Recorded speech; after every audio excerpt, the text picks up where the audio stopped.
Guys, bukan bakso Skatisya kalau nggak nemuin masalah sosial yang ekstrim di grassroots ya. Jadi hari ini aku tuh nggak sengaja kenalan sama ibu-ibu. Terus ibu-ibu itu cerita bahwa dia punya kesulitan. Ada yang ngontrak. Jadi ibu ini punya beberapa kontrakan sederhana lah ya. Nah, salah satunya itu ibu ini tuh punya kontrakan 2 yang bermasalah, yang nggak bisa bayar. Jadi si orang itu nggak bisa bayar guys, gitu loh.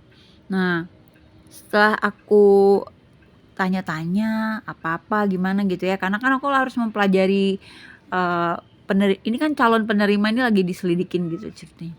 Ada satu cerita yang benar-benar bikin aku, hah gitu loh.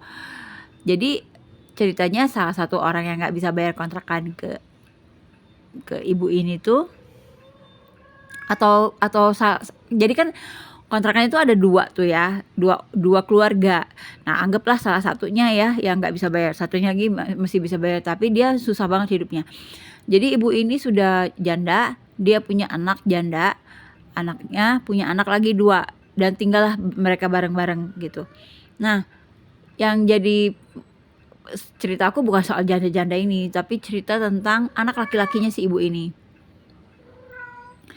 Anak laki-lakinya si ibu ini, dia itu menikah, dan pada saat menikah kan aku tanya, "Bu, siapa yang bantuin mereka?" gitu. Secara dua ibu ini, yang 2 janda ini, ibu dan anak ini kan nggak punya pekerjaan ya, apalagi ibunya udah nggak bisa kerja, anaknya kerja serabutan, punya cucu 2 lagi gitu loh.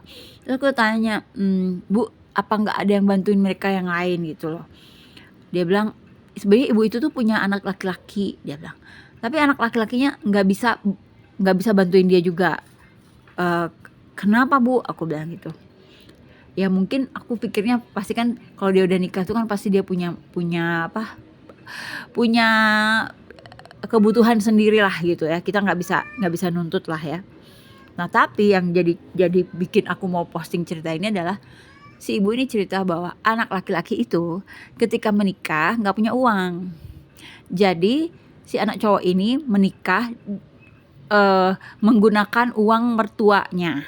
Jadi dia menggunakan uang dari ibunya si istrinya, mertuanya ya. Nah, jadi sampai sekarang kalian bayangin guys, zongnya banget. Jadi guys, sampai sekarang kata si ibu yang kenalan aku ini, si anak laki-laki itu tuh masih mencicil utang pernikahan dia ke ibu mertuanya. Ini menurut aku apa ya? Aku kesel banget guys ya dengerin cerita kayak gini tuh. Maksud aku gini, soal pernikahan ya, buat kaum mendang-mending, kalau kalian nggak mampu bikin pesta, nggak usah bikin pesta daripada sampai ngutang-ngutang gitu loh. Nyari apa sih kawin tapi endingnya punya utang gitu loh. Kalau emang nggak bisa bikin pesta, nggak usah bikin pesta gitu loh. Nikah aja di KUA udah cukup gitu loh, ya kan? Jadi ujungnya akhirnya si anak laki-laki ini sebagian penghasilannya itu setiap bulan harus disisihkan untuk ngebayar si mertuanya.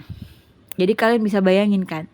Jadi boro-boro dia punya uang yang cukup untuk menunjang ibunya yang udah janda, atau saudara perempuannya yang janda kayak gitu, atau keponakannya yang jadi nah si anak perempuannya ini tadi, yang si ibu ini kan punya anak 2 ya, 1 cowok 1 cewek. Nah, si anak yang perempuan ini lebih gila lagi ceritanya.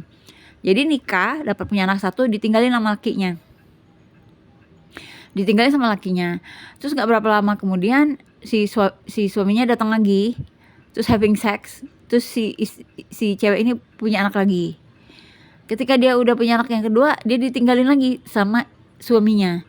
Jadi suaminya ini cuma buat nanam kecebongnya doang gitu loh guys. Jadi ini cerita yang bikin aku tuh gendek banget, kesel banget gitu. Ini bener-bener ya, orang tuh nggak pakai otak gitu loh. Jadi kalau Timothy Ronald bilang kalau kalian miskin tolol tuh emang bener sih gitu loh. Kadang-kadang ketololan kayak gini lah yang nggak perlu terjadi sebenarnya terjadi. Jadi himbauannya dari aku buat semua, Kalau kalian orang miskin, kalian nikah KUA aja, yang penting kan syah di mata Allah udah, nggak usah pesta, nggak usah banyak cincong-cincong, ujung-ujungnya berutang, ya. Pesta pernikahan itu nggak penting-penting amat ya guys, gitu loh, kalau menurut aku. Tapi ada juga kejadian yang udah nggak pesta yang gimana, nggak ada pesta, nggak ada perayaan yang mewah-mewah, terus angpaonya diambil sama mertuanya. Nah itu orang miskin termiskin di dunia menurut aku ya.